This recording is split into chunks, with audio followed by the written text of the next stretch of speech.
mata pelajaran Ilmu Pengetahuan Sosial SMP Negeri 1 Karangmojo. Selamat menonton. Halo teman-teman semuanya, perkenalkan nama saya Safarunisa Andiasyesa, nomor absen 22 dari kelas 9B. Halo teman-teman semuanya, perkenalkan nama saya Tegar Alkariski Ramadan dari absen 25 kelas 9B. Halo teman-teman semuanya, perkenalkan nama saya Tiara Resti Aryani dari nomor absen 26 kelas 9B. Secara geografis, wilayah Kecamatan Ponjong sebagian berada di sebelah paling timur dari wilayah Kabupaten Gunung Kidul yang berbatasan langsung dengan Kabupaten Wonogiri, Jawa Tengah, dan kurang lebih 14 km jaraknya dari pusat kota Wonosari. Wilayah Kapanewon Ponjong secara administrasi dikelilingi oleh wilayah administrasi Kapanewon Semin untuk bagian sisi utara, Kapanewon Karangmojo untuk bagian sisi barat, dan Kapanewon Semanu serta Rongkap untuk bagian sisi selatan. Berdasarkan luas masing-masing desa di Kapanewon Ponjong, Desa Umbulrejo merupakan desa yang terluas wilayahnya sekitar 13,25% dari luas wilayah keseluruhan Kapanewon Ponjong, dan desa yang memiliki luas wilayah paling sempit yaitu Desa Genjahan dengan luas wilayah sekitar 4,43%. Norma yang ada di Kapanewon Ponjong khususnya di Dusun Tanggulangin adalah 1. Menjaga kebersihan. Contohnya, setiap bulan warga Dusun Tanggulangin mengadakan kerja bakti di lingkungan sekitar. Yang kedua adalah menciptakan lingkungan yang damai. Contohnya, kita tidak diperbolehkan menggunakan knalpot brong karena dapat mengganggu ketenangan dan kenyamanan warga sekitar. Dan yang ketiga adalah menciptakan lingkungan yang aman. Contohnya, setiap malam warga Dusun Tanggulangin mengadakan ronda malam di pos kamling RT masing-masing. Dan yang keempat atau yang terakhir adalah hidup rukun antar tetangga. Contohnya, menjenguk tetangga yang sakit dan saling membantu jika ada tetangga yang kesusahan.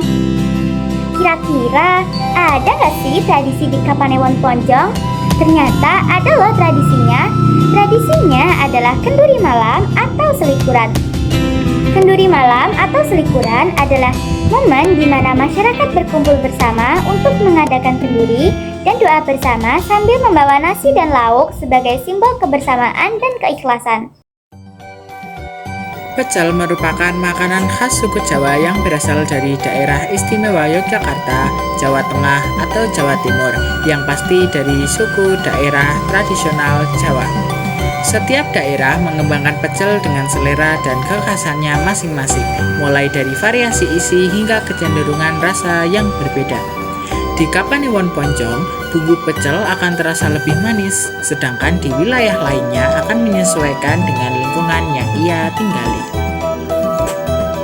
Kuli sendiri merupakan racitan atau cemilan khas Gunung Kidul yang cukup familiar di kalangan masyarakat.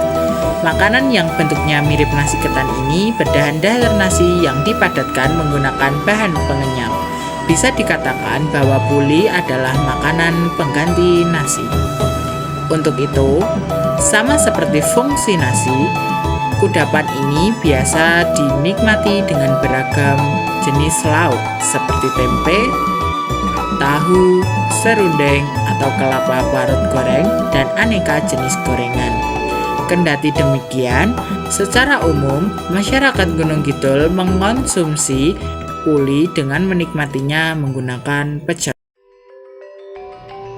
Rumah adat Joglo adalah rumah tradisional yang berasal dari Yogyakarta. Rumah ini memiliki ciri khas berupa atap berbentuk dua gunung, teras yang luas, dan pagar mentok. Ciri-ciri rumah adat Joglo yaitu 1. Atap berbentuk dua gunung yaitu 2 atap segitiga dan 2 atap trapesium. 2.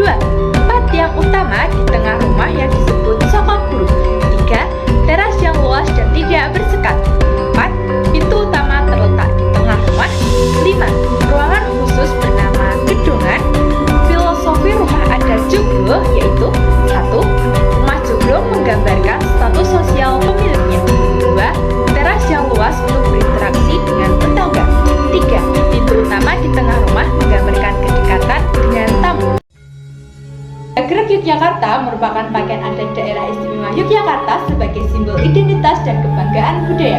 Pakaian adat gagrag memiliki komponen dan filosofi yang penuh dengan makna. Pakaian yang dikenakan antara kaum pria pun juga berbeda dengan wanita. Tradisi mengenakan gagrak Yogyakarta pada hari tertentu berawal dari Sultan Hamengkubuwono I yang berpindah untuk menetap di keraton pada tanggal 7 Oktober 1756 yang sebelumnya menempati Pasanggerahan Ambarpetawang, daerah Gambir, karena keraton dalam proses pembangunan. Tanggal tersebut bertepatan dengan hari Kamis Pahing dan dipilihlah sebagai hari khusus mengenakan gagrak Yogyakarta. Proses menempati Keraton Yogyakarta sebagai pusat peradaban baru yang selanjutnya disebut sebagai Kota Yogyakarta ditetapkan sebagai HUT Kota Yogyakarta.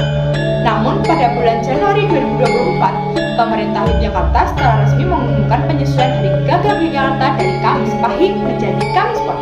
Perubahan hari tersebut berdasarkan uji akademis dan sejarah yang telah dilakukan dan ditetapkan bukti bahwa lahirnya daerah istimewa Yogyakarta jatuh pada tanggal 13 Maret 1755 atau Kamis Pon. Keputusan ini bertujuan untuk menegakkan keakuratan sejarah dan memperkuat hubungan antara tradisi dengan asal-usulnya yang sebenarnya. Tari Tayub merupakan seni tradisional kerakyatan yang berhubungan dengan kesuburan. Tari Tayub menjadi bagian dari rangkaian upacara adat Kiai Ageng Tunggul Wulung yang tidak terpisahkan.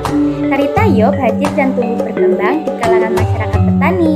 Harapannya pada musim panen berikutnya mendapatkan hasil panen yang melimpah. Masyarakat petani masih meyakini akan hal yang bersifat magis yang menjadikan tari Tayub sebagai media untuk komunikasi dengan roh leluhurnya. Kehadiran roh leluhur dalam pelaksanaan pertunjukan mampu ikut menjaga alam, khususnya tanah pertanian. Tanah pertanian patut untuk selalu diberikan selamatan atau syukuran agar tetap terjaga keseimbangannya. Upacara adat ini sebagai bentuk selamatan atas panen yang melimpah dan ketentraman masyarakat. Kesenian ini masih lestari hingga saat ini loh di Dusun Tanggulangin, Desa Minjahan, Kapanewon Ponjong. Perayaan ini dilakukan secara rutin setiap 1 tahun sekali setelah masa panen. Tari Tayub biasanya ditarikan secara berpasangan dan ditarikan lebih dari 2 orang. Sekian video tugas ujian praktek dari kelompok 2 kelas 9B. Terima kasih telah menonton video ini. Semoga bermanfaat untuk kalian semua. Wassalamualaikum warahmatullahi wabarakatuh.